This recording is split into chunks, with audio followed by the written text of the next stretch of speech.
Dans la quasi-totalité des langues du monde, on dit en français dans le texte « joie de vivre », en anglais, en allemand, en espagnol, en italien, en portugais, en néerlandais. On l'a inventé, nous, la joie de vivre, il faut qu'on en soit fiers. France TV, on a inventé la joie de vivre.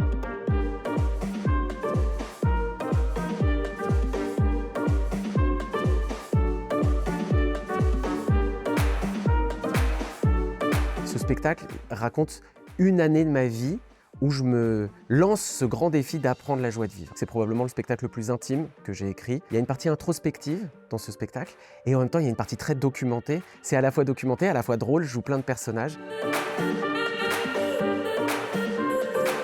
Il y a deux éléments déclencheurs. Un premier, c'est ma femme qui un jour au détour d'une conversation m'a dit « Mais Mickaël, la joie de vivre, c'est pas ton truc ». Et moi j'ai cru que si, parce que pendant toutes ces années je me disais mais si c'est mon truc, et puis j'ai demandé autour de moi et effectivement c'est pas mon truc. Et la deuxième chose c'est la naissance de ma fille. Et je me suis dit tiens là il se passe deux choses dans ma vie qui méritent de faire un spectacle autour de la joie de vivre. En fait, moi je faisais partie de ces gens qui croyaient au développement personnel. Et le développement personnel c'est devenu comme une sorte de grande religion moderne. Et on nous vend le bonheur comme le paradis. En fait. C'est-à-dire que vous allez faire plein de choses pendant toute votre vie et à la fin, vous aurez le bonheur. La joie de vivre, c'est un rapport tout à fait inverse. C'est démarrer par se dire « la vie, c'est génial ».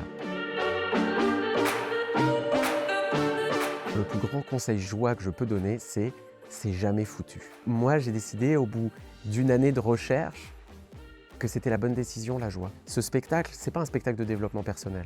Je viens pas là à donner des conseils parce que, en fait, j'en ai tellement essayé des trucs de développement perso qui ont loupé totalement qu'en fait, je suis juste là en train d'essayer de partager aux gens. J'ai essayé plein de trucs, voilà mon expérience et ça se trouve, ça trouvera un écho chez vous. Et ben, j'ai eu la chance au Festival d'Avignon que ce spectacle se passe incroyablement bien et il y a eu une magie parfois au Festival d'Avignon. D'abord, les gens sont en vacances et donc ils arrivent dans la salle avec une joie déjà très présente. À Paris, on est dans une joie plus contenue. Le Parisien a la joie de vivre plus intérieure. Si j'avais la chance de parler un jour à Charles Trenet, je lui demanderais comment il a écrit cette chanson, dans quel contexte il a écrit cette chanson. Quand je cherchais un titre pour ce spectacle, il y a un moment, ça m'est paru totalement évident de me dire « il y a de la joie ». Et je me disais, mais là, en fait, il y a une éclaircie magnifique qui s'offre à nous, parce qu'on est dans un moment du monde qui peut paraître assez sombre, où on se pose la question de est-ce que la joie de vivre, ça existera encore? Je me suis dit, tiens, Charles Trenet, là, il a une résonance très forte. Essayons de parler de cette joie, de cette manière d'envisager la vie avec profondeur, en y ajoutant plein de petits plaisirs, et ce qui donne la saveur, le sel et le goût de la vie.